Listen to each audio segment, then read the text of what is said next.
Is Mark with you? Oh, yes. Put him on. Hey, everyone. Welcome back to the channel Movie Creepers. Today, we're diving deep into Season 2, Episode 8 of Severance, an episode that's as mysterious and gripping as the rest of the series, but takes a unique turn by focusing entirely on one character, Harmony Cobel. This episode not only reveals new aspects of her character, but also gives us some major insights into the workings of Lumon Industries, the Severance technology, and how far Harmony's journey has come since the end of Season 1. So, let's get into it. But before we jump into the exploration, don't forget to hit that subscribe button so you never miss out on future videos.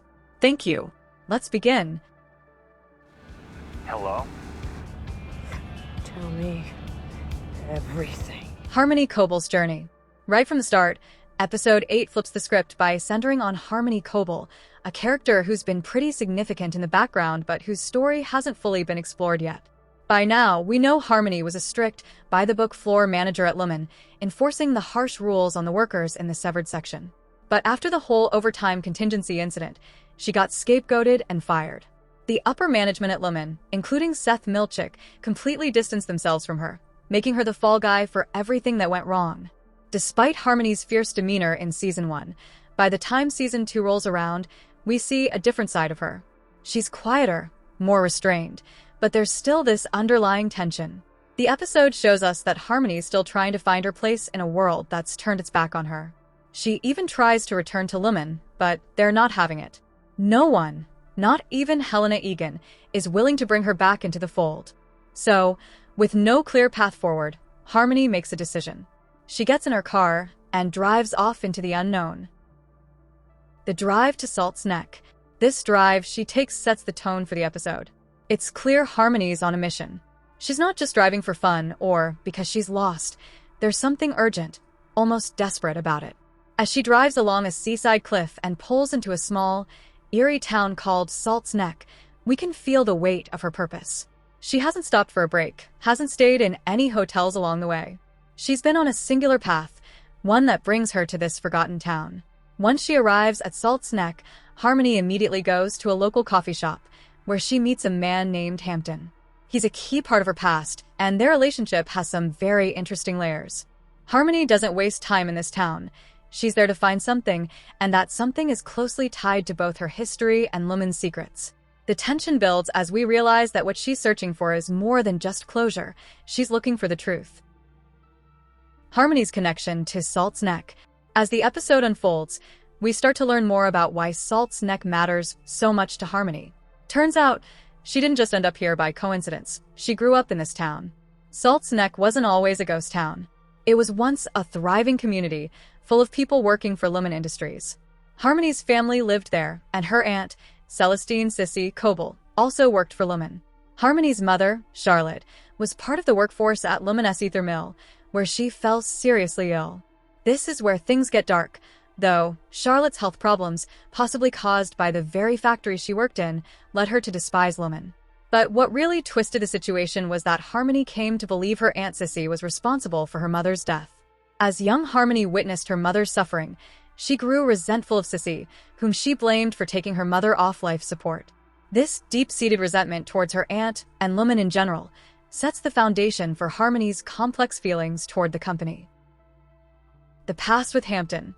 In addition to her strained family dynamics, Harmony also shares a significant history with Hampton, the man she meets at the coffee shop. The two were childhood friends, and it's implied that they might have had a romantic relationship at some point.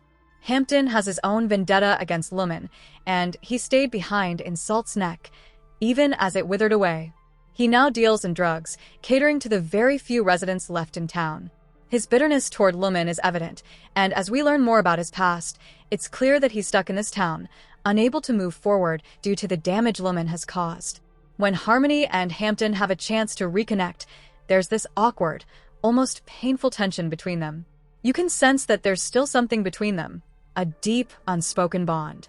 And at the end of the episode, when Harmony kisses Hampton, we realize that, even after all these years, their chemistry isn't entirely gone.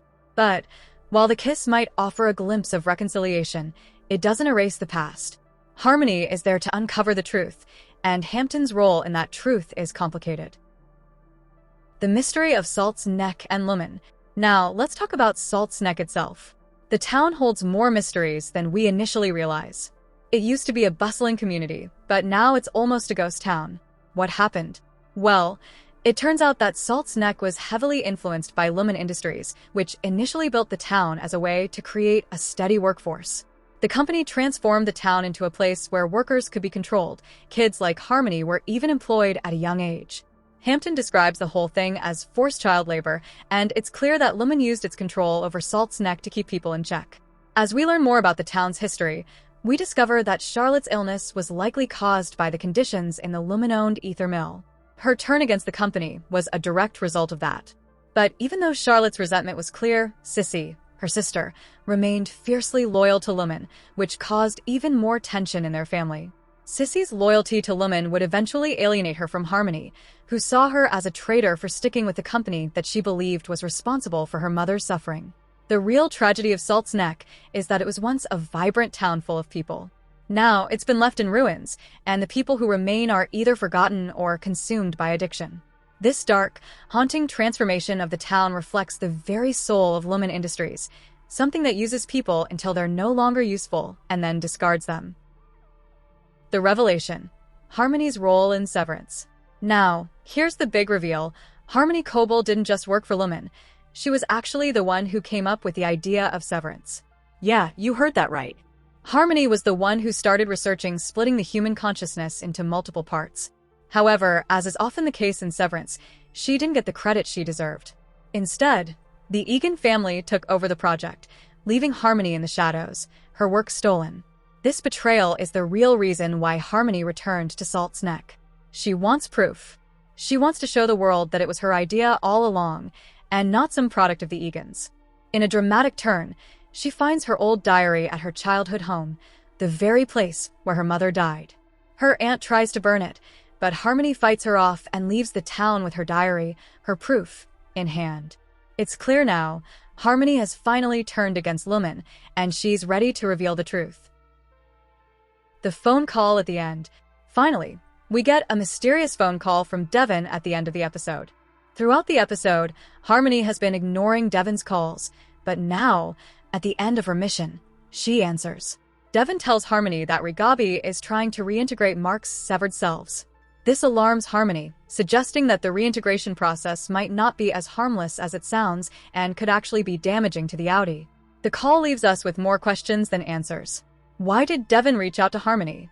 Could this be the beginning of a new partnership between them? Will Harmony's discovery of the Severance truth lead to her becoming an unexpected ally in the battle against Lumon? You are a weed, just as she was. The final takeaway. And that's the breakdown of Severance Season 2, Episode 8. Harmony Cobel's journey in this episode is a huge turning point for the show. We finally understand the depths of her connection to Salt's Neck, her relationship with Lumon, and her pivotal role in the creation of the Severance technology. But as always with Severance, there's more to uncover, and we're left with plenty of questions to keep us on the edge of our seats. What's next for Harmony? How will her actions impact the future of Severance? And will she team up with Devon to take down Lumon once and for all? We'll have to wait and see. Thanks for tuning in, and be sure to like and subscribe for more Severance analysis. Let me know what you think about Harmony's arc in the comments below. Do you think she's truly turned against Lumon, or is there more to her plan? I'll see you next time. Mine! My designs!